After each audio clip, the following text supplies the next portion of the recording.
UAPA में जो terrorism की ऑफेंस की जो डेफिनेशन है उसमें ये ले आए हैं, जिस तरह सेडिशन में लिखा था कि भाई any incitement of disaffection against the government, उसमें गवर्नमेंट वर्ड यूज था। यूएपीए में डेफिनेशन में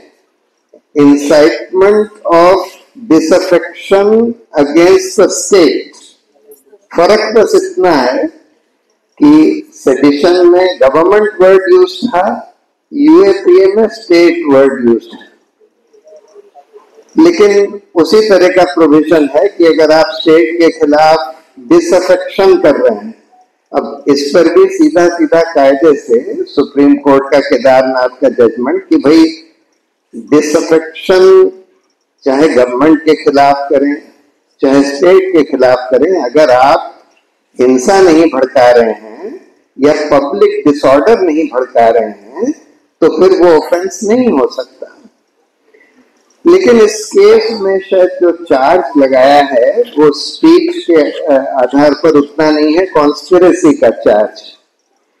वो कहते हैं कि आप लोगों ने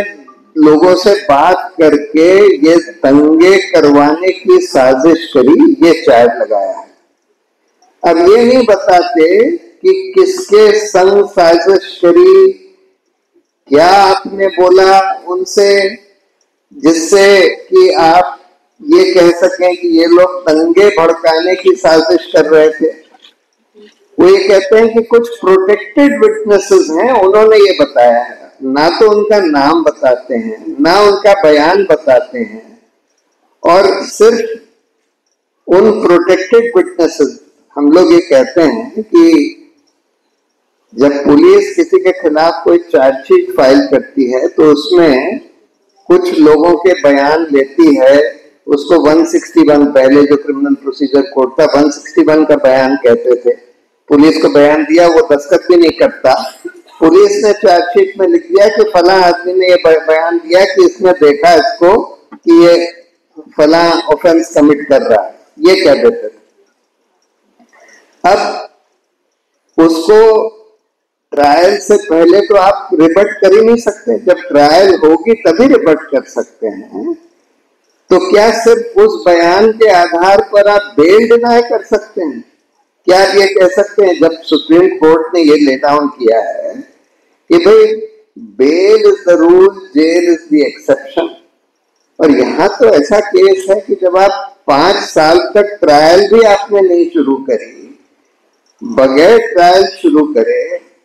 सिर्फ किसी के 161 के बयान पर, वो भी आप कह रहे हैं कि कोई खुफिया प्रोटेक्टेड विटनेस है, बता भी नहीं रहे, तो वो कैसे डिफेंड करेगा अपने आप को, कैसे बोलेगा कि भाई ये बिल्कुल झूठा चार्ज है? और बेल के लिए तो वो भी नहीं प्रूव करना होता। अनफॉर्चुनेटली यूएपीए में इन्होंने एक बेल का प्रावधान ले आए हैं जिसमें ये लिख दिया है, बिल्कुल रिवर्स कर दिया है। नॉर्मली रूल ये है कि भाई बेल तभी डिनाई करी जाएगी अगर आपके खिलाफ ये कहा जा सके, रीजनेबली ये कहा जा सके कि अगर आपको बेल दे दी गई तो आप भाग जाएंगे या एविडेंस से टैंपर करेंगे या फिर बहुत संगीन अपराध किया है वो अपराध फिर से करेंगे। ये तो इन लोगों के खिलाफ नहीं कहा जा सकता। लेकिन वो कह रहे हैं कि बेल का प्रोविजन इसमें ये है कि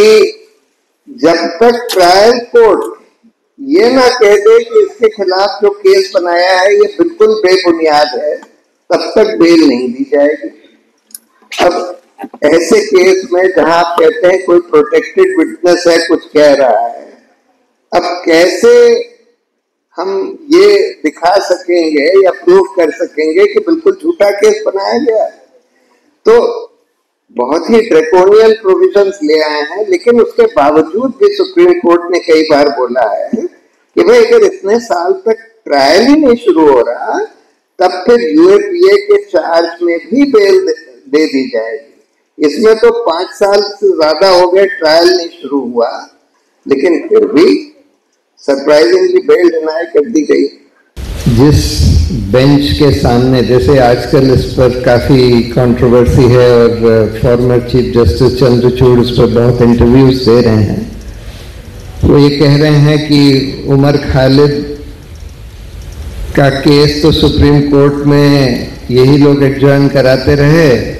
और उसके बाद फिर विड्रॉ कर लिया, तो सुप्रीम कोर्ट बेल कैसे देती, ये कह रहे हैं।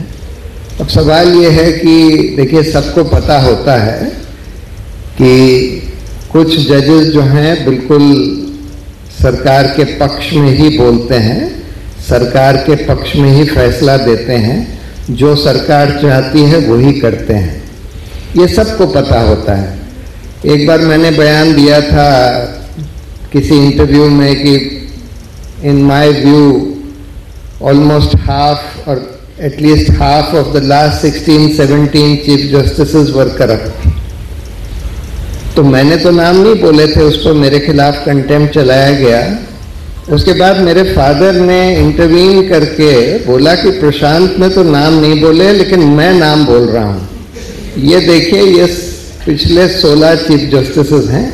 इसमें से ये 8 तो बिल्कुल करप्ट थे,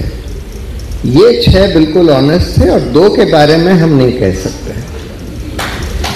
अब मेरे फादर एक एक्सरसाइज करते थे, वो बताते थे कि मैं जब बार एसोसिएशन के कमरे में बैठता हूं तो मैं वो 16 चीफ जस्टिस की लिस्ट अपने सामने रखता हूं और मैं दूसरे सीनियर एडवोकेट से पूछता हूं कि भाई इसमें आप बताइए कि कौन से जजेस चीफ जस्टिस डिसऑनेस्ट थे, और वो हर बार उन 8 का तो जरूर टिक करते हैं जिनको मैंने बोला था कि ये तो करप्ट थे। यानी कि सबको पता होता है कि कौन जज करप्ट है, कौन जज सरकारी है, कौन जज इंडिपेंडेंट है। अब चंद्रचूड़ साहब ने ये किया, ये केस पहले दूसरे सीनियर जजेस के यहाँ लगता था, पहले बोपन्ना साहब के यहाँ लगा, उसके बाद फिर कौन सा केस कौन सी बेंच सुनेगी, क्योंकि जब सबको पता होता है कि कौन से जजेस जो हैं सरकारी हैं, कौन से जजेस इंडिपेंडेंट हैं, कौन से जजेस भ्रष्ट हैं, कौन से जजेस ईमानदार हैं, सबको पता होता है। आप कोर्ट में जाइए, आप सारे जितने रिस्पॉन्सिबल लॉयर्स हैं उनसे पूछ लीजिए, सब आपको वही बात बताएंगे, सबको पता है। तो इसलिए ये पावर अगर एक आदमी के हाथ में रहे और वो आदमी खुदा न खास्ता किसी भी वजह से सरकार के कब्जे में आ जाए, और सरकार के कब्जे में लाने का एक नया हथकंडा आजकल अपनाया गया है, और वो ये है कि सारी एजेंसी से कह दिया जाता है कि तुम लोग सारे जो चीफ जस्टिस हैं या चीफ जस्टिस बनने वाले हैं उन जजेस पर डोजियर बना लो,